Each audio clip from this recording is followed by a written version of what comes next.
What's going on, guys? What's going on, guys? This is Plot Twist Anime Hub here, back with another video. I originally dropped 2 videos on my channel. I just didn't like the way they were. I didn't like the format. I want to get back into the content game. I kind of been staying kind of consistent on my TikTok and my Instagram page, both same name, Plot Twist Anime Hub. I'm back with another one, trying a different format, being me. Yeah, you know, especially when it comes to anime topics I love. I can talk all day. So let's get into the video. A topic I definitely wanted to talk about is Bulma being the MVP of Dragon Ball. Not just Dragon Ball, not Dragon Ball Z, not Super, not even GT, but the entirety of Dragon Ball. I could go on and on about contribution Bulma herself has made to the world of Dragon Ball from beginning to end. I definitely want to touch on some topics just to talk about it, just to get it out there, just to let everybody know where I stand. Bulma is the MVP of Dragon Ball. The first topic I want to touch on is how she helped start, honestly, the entirety of Dragon Ball. I don't think this is a bad take. That's definitely what I want to do for this channel. I want to give some of my takes on anime. You know, discussions are meant to be debated. People aren't meant to agree with everything. I feel like it's mature to have a conversation without it, you know, going left or whatever. Like I said, she helped start the entirety of Dragon Ball. If it wasn't for Bulma running into Goku that day, I don't know what Goku would have been doing. Now, I do think eventually Goku would have wandered off, or maybe he would have bumped into Krillin on his own. Maybe he would have bumped into Roshi on his own. She definitely put the fire under her and Goku to find more of the Dragon Ball. If I remember correctly, Bulma, she was originally hunting for the Dragon Balls because I guess she knew of the wish granting properties. And I think Bulma wanted to find the perfect boyfriend, while Goku, he got the Dragon Ball from Grandpa Gohan, the 4-star ball. I don't think Goku knew about any of the wish granting properties. I have to go back and watch. It's been a long time since I watched Dragon Ball. I feel like a lot of people really haven't watched Dragon Ball, or I feel like they just kind of skipped past it, skimmed through it, and then got to Z. Dragon Ball, the original Dragon Ball, is such a great story. If you can find it in dub, I would watch it in dub. I like it in dub. Sub is great too. It's just great story. But like I was saying, I don't think he knew about the wish granting properties, but he definitely had it. Him bumping into Bulma was literally by fate. It was Bulma who wanted to search for the Dragon Balls. I don't know if she created it in Dragon Ball. Like I said, I have to go back and watch.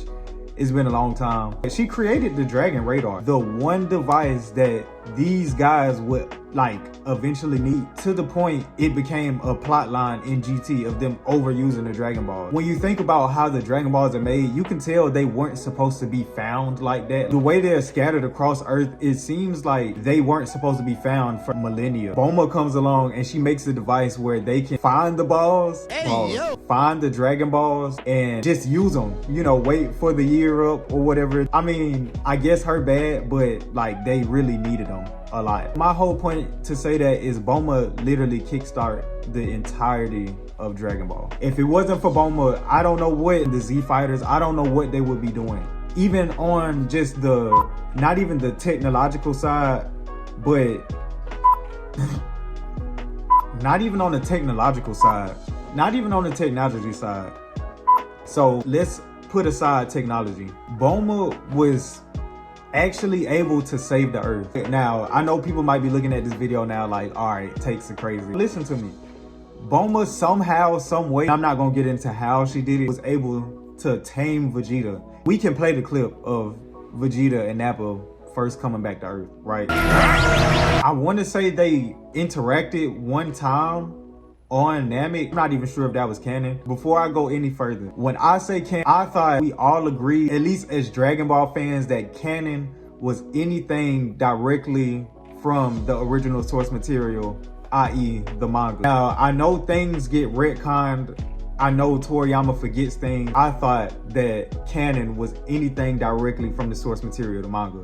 So that's what I say when I mean canon or non-canon. Back to what I was saying, I think they met on Namek or interacted. I can't even remember how that went, but I'm pretty sure she didn't woo Vegeta over and Vegeta didn't woo her over. But anyway, she was able to tame Vegeta. When he came back to Earth, she was able to make this man wife. It's like having a wild animal and just domesticating it. Well, okay, Vegeta coming back to Earth, shacking up with Bulma, but I'm pretty sure Vegeta saw being on Earth as a benefit to him. If I'm not mistaken, he came back to Earth looking for Goku, but I'm pretty sure Bulma made it beneficial for him to stay there, which kind of saved everybody. Like, imagine if he came back to Earth with a grudge, just ready to destroy everybody. When Vegeta came back to Earth, the only person who could have really gave him a match was Piccolo, fused with Nail at the time. After the Zenkai boost that Vegeta got from literally dying, I don't know, he probably could have took Piccolo, and everybody else that would have stood against him in the long run would have, you know, made it worse because Frieza came back to Earth.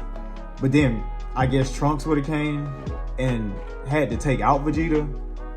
Too much stuff to think about. In our timeline, she tamed him, even had children with him, had a child that later came back from the future to help defeat the android. Now that I'm even thinking about it like that, Bulma literally kind of saved the world in multiple timelines. Bulma literally saved our timeline, the timeline that we know, and Trunks' timeline, the original timeline. Bulma was able, in her timeline, with limited resources, being berated by the androids day and night, losing Gohan, probably losing Trunks on multiple times. We know, almost losing Trunks on multiple times, and still was able to make a time machine that was able to get there and back. Now that I'm thinking about it like that, Bulma is insane. Like, she might be more valuable than like Yamcha and Tien and Chaozu and Puar and Oolong. Honestly, probably Roshi too. Dragon Ball, no, Roshi was that guy. In Dragon Ball Z on, Bulma was definitely more important than Roshi. If it came down to it, Dragon Ball Z and up, I would save Bulma every time over a lot of people.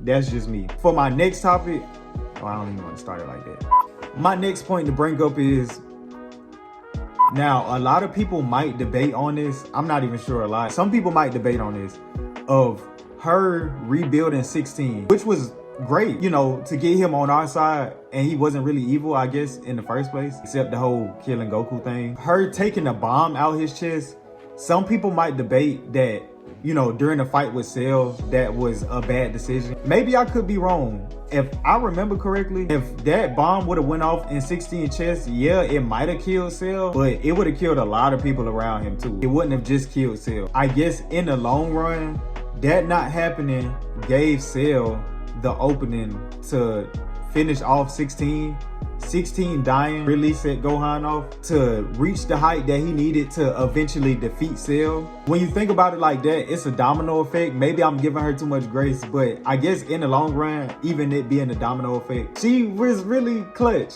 That's how I look at it. Cup half full. It's a domino effect. Honestly, I guess that's my last point. I could go on and on about all of the contributions Bulma gave to the Z fighters in the world of Dragon Ball. It's little stuff like the Briefs family having a fortune, just having a lot of money. She even made the Sandman outfit for Gohan. As goofy as it did look, I personally thought it looked cool, especially when the green robe gets ripped off fighting Boo when he first reincarnated. That's like the coolest look. I don't know, it's so like Saiyan-esque. Oh, another point, when Beerus came to Earth, Beerus and Whis, if I'm not mistaken, I have to go back and watch Super.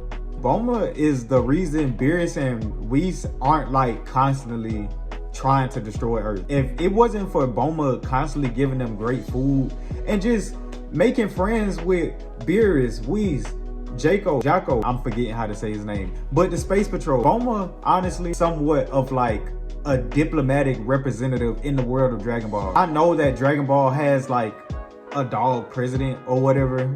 When it comes to like actual intergalactic threats, Bulma is kind of the one you send to negotiate a peace treaty. Either Bulma or Piccolo. You need Bulma. Bulma is definitely super duper important when it comes to Dragon Ball. Like I said, if it came down to Bulma and a lot of the cast, I would say Bulma every time. I guess that's all I had to say. If you did watch all the way to the end, like and subscribe. If you want to, follow my TikTok and my Instagram, PLOTTWISTANIMEHUB, same name.